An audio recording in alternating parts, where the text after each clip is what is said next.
Hi, and welcome. You're listening to the X22 Report. My name is Dave, and this is episode 1483 AN. Today's date is January 28th, 2018, and the title of the episode is, If the U.S. follows the strategy of Russia, we would see an economic boom.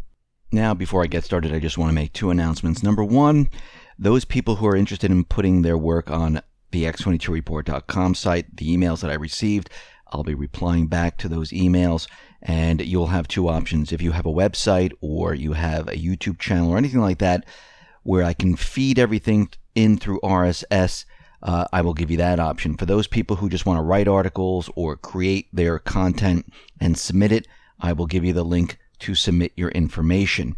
Now, each individual that has a website or YouTube channel or whatever you have, you'll have a tab under the main menu and people can see your work. When you submit something new, it will appear on the home page, and then slowly, as more information and more content comes on, it will be removed off and put into your slot under the menu options. So look for that email. I'll be sending it out, and if you don't get it in your inbox in the next couple of days, look in your spam area. It might go to there. Now, my second announcement is that I uploaded an interview with David Quintieri. It is on the X22 Report Spotlight YouTube channel. So you can go over to YouTube, just type in X22 Report Spotlight. It'll bring you to the interview. Or you can come over to the X22Report.com site or newsentinel.com site. Scroll down a little bit, look over to your right-hand side. You can play the interview right on the site. Or you can go to Steemit. That's steemit.com/@X22Report. And you can play the interview right on Steemit.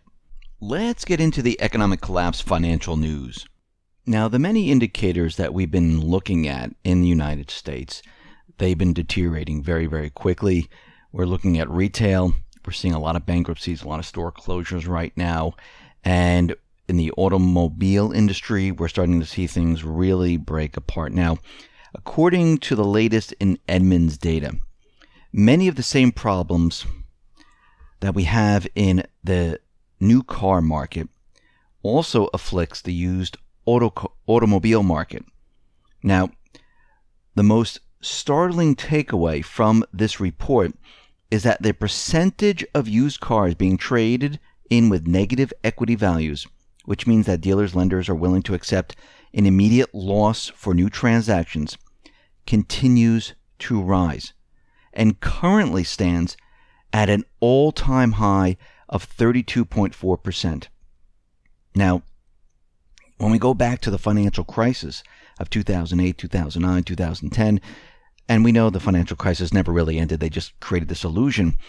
I mean, this is up from 20% back in 2009. It is now up to 32.4%. I mean, think about this for a second. And every time we look at these statistical numbers and we compare it to the financial crisis, we're not better off, we're worse off. Now, if we remove a lot of the manipulation from GDP numbers, from the unemployment numbers, we still see the same thing. We see that these numbers are much, much worse than when they were in going back to the financial crisis. When we look at the stock market, we can see that this is completely manipulated. We showed that the central banks, they're purchasing a whole hell of a lot of stocks to pump it up. We know there's the plunge protection team. We know there's ways that they can push the market up. And when we strip all that away, the market cannot stand. It will not sustain itself. And when we look at this, we can see that the average balance of the negative equity also continues to rise and stood at a record $5,130 last year, up over a quarter from $4,075 a decade earlier. Now, there's more. And when we look at this, we can see interest rates, well, they've come down since 2011. And the prices of used cars, they haven't increased. They've gone up around $2,800 on average. Now, as we can see, the prices of used cars have gone up and interest rates have come down. But interest rates, even though they're at, basement levels here, they're very, very low, it's not enough to offset the 2,800 increase, which we're seeing because the U.S. dollar is losing value, which means it takes more dollars to purchase the same exact item. I mean, the item hasn't really changed. It's the value of the dollar. And what we're seeing right now is that finance companies, they're making riskier loans to keep up revenue as vehicle sales slow. And here's why. The record percentage of underwater loans on trade-ins suggests that car owners are trading in their vehicles sooner than they had previously. A consumer is often the most underwater on his or her auto loan in the first few years of ownership because the value of the vehicle drops fastest over that time. For borrowers who do trade in their underwater cars, lenders are essentially giving them the money to pay down their loan. Now, the dealer sells the used car, and whatever balance remains on the old loan is folded into the new loan. The borrower might get a longer-term loan than he or she had before to help keep the monthly payments manageable. That means that the loan balances are getting bigger relative to the value of the new car, and the debt will be paid off slower. Now, Moody's, they came out, and analyst Jason Grotowski notes that growing proportion of underwater trade-in means that at least some borrowers are getting deeper and deeper into debt with every car they buy. This was planned on purpose. Think about it. Think about what has happened over time. There was a time where you went out and you purchased your car with cash because the value of the cash that you had back then when we were on the gold standard, even though the central bank was in place, it held its value. And you were able to go out and purchase that car. Then what happened was, during the 70s, we came off the gold standard and the central bank started to create currency like crazy. The value of the dollar decreased. And it meant that you needed more dollars to pay for that car. Now, they realized that people couldn't pay for that car because the value of the dollar has been lessened and it takes a lot more to purchase that car, so they had to come up with financing. And we saw that throughout the 80s. Then fast forward to 90s, late 90s, well, financing wasn't good enough because the payments were too high. The value of the dollar was decreasing so quickly that people couldn't keep up. So they had to come up with renting, which they call leasing, where you actually don't even own the car, you're just renting it for a period of time, and then you return it. And they only charge you for that value of when you are using the automobile. That's really what they're doing. And what we're seeing right now, that this has been planned from the start. And now there's no way out. I mean, they're trying to come up with different programs where, instead of leasing a car, you'll just call up and say, all right, I need the car for the afternoon, and you'll pay for that afternoon and you'll be able to drive the car. It's almost like renting, but GM is trying to put this into place where it's like it's like a lease, but only for a day, a week, or something like that. And what we're seeing right now is that these underwater trade-ins are just one of the many facets of a deteriorating U.S. auto market, which has been slowing down in the past year. And in 2017, new vehicle sales fell by 1.8% to 17.2 million in 2017. This is the first decline since 2009.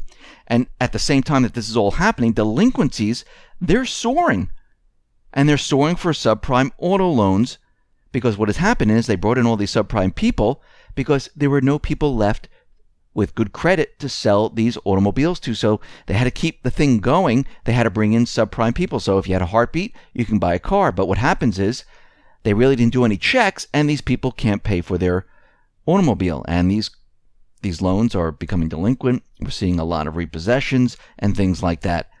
Now, if we turn toward pensions right now, pensions, they are in a lot of trouble, and especially out in Illinois. And many states have this same problem here. Now, for those who are unfamiliar, here's a recap. Illinois is drowning under a mountain of debt, unpaid bills and underfunded pension liabilities, and its largest city, Chicago, is suffering from a staggering outbreak of violent crime not seen since gang wars engulfed major cities from LA to New York in the 90s, while rising taxes have prompted a mass exodus with a state loss of one resident every 4.3 minutes in 2017.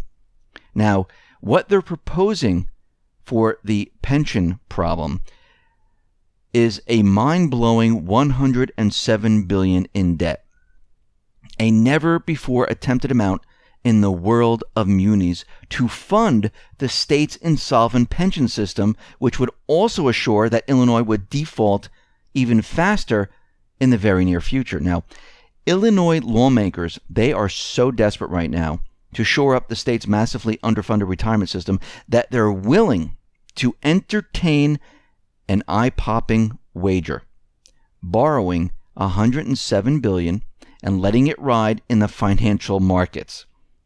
Now, if that number seems kind of large here, it's because it is. An offering of this size would be by far the biggest debt sale in the history of the municipal market, an amount to roughly 50% more debt than bankrupt Puerto Rico accumulated in the run-up to its record-setting insolvency. Now, let's put all this into context. Illinois had $26.3 billion of general obligation bonds as of July, and the state sold $750 million bonds in November to pay down unpaid bills that had accumulated during its 2-year budget impasse.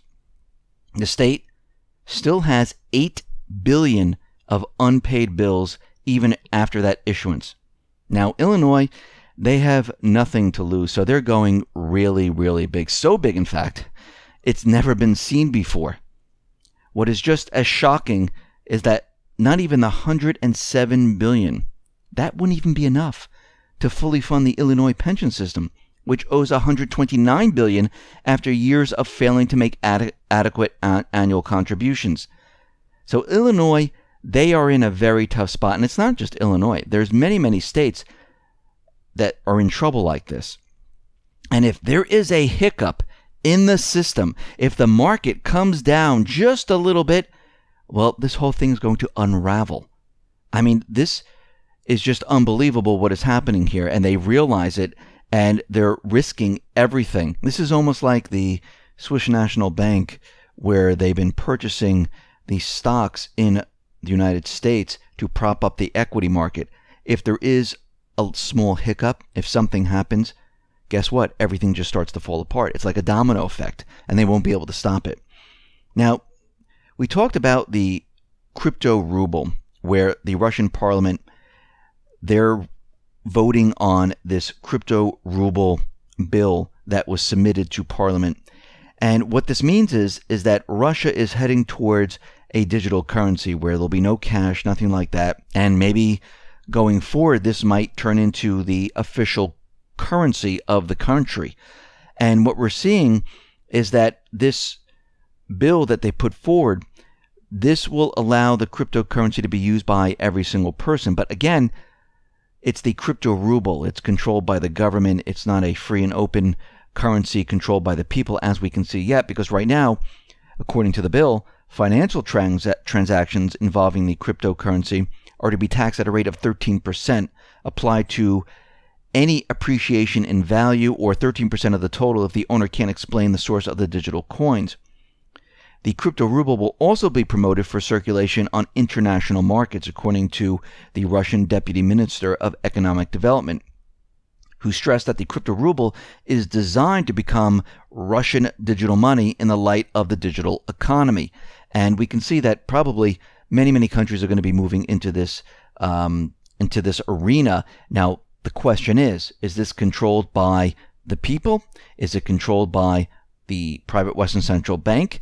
Russia, don't know yet, because what we do know is that Putin has taken control of the private Western Central Bank and has taken it away from the Rothschild. I mean, Iran, same thing. The Rothschilds do not control their central bank. This is why they're the enemy. This is why Russia's the enemy. Any country that doesn't have a private Western Central Bank becomes the enemy of the cabal, becomes the enemy of the private Western Central Bank, the Rothschild private Western Central Bank, because they want everyone to submit to them. They want their bank in their country. Now, Russia did have the bank, but Putin took control over it. And since he has done this, and Iceland kind of taken control, they put a lot of bankers into jail, and their economy is flourishing right now. But of course, the corporate media doesn't like to report on that. The bankers try to take down Russia with lowering the oil price, and they thought, oh, we'll be able to do this. But guess what? They couldn't do it. Because once you get rid of the central banking system, your economy booms. Now, since he has done this, foreign debt fell by 75% in Russia. Inflation rates have decreased from 36.5% to 2.5% by the end of 2017. The total value of assets of the Russian banking system has risen 24-fold to 1.43 trillion. Capitalization of the Russian stock market has grown more than 15-fold to 621 billion. Public debt and foreign reserves, well, it looks like when Putin was elected in 2000, Russia had just 12 billion in reserves, accompanied by a public debt which was almost equal to the country's economic output of 92.1%. Things have changed, though, in 18 years. Russia's public debt has now shrunk to 17.4% of GDP, and reserves have increased to 356 billion. And what we're seeing right now is that once he took control of the private Russian central bank, he was calling the shots. The central banks were not. Their economy started to boom.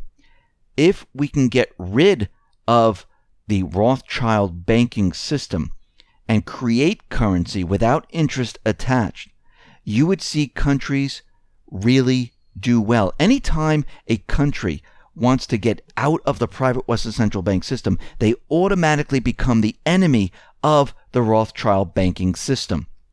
And all of a sudden, they're demonized. They call them dictators. They do whatever they have to make sure that the world knows that we're going after them and make the people believe that they are the enemy. They're the scary country. And that's what they have always done. And they're still doing it.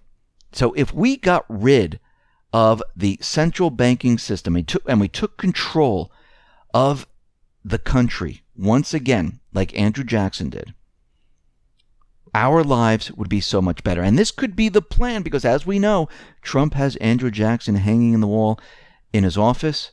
He is the individual that got rid of the central banking system. And if we can make that move and follow the strategy of Russia, well, guess what? We would have a booming economy. Listen, everyone, thanks a lot for listening. Be well, be safe, and especially be prepared. Thanks a lot.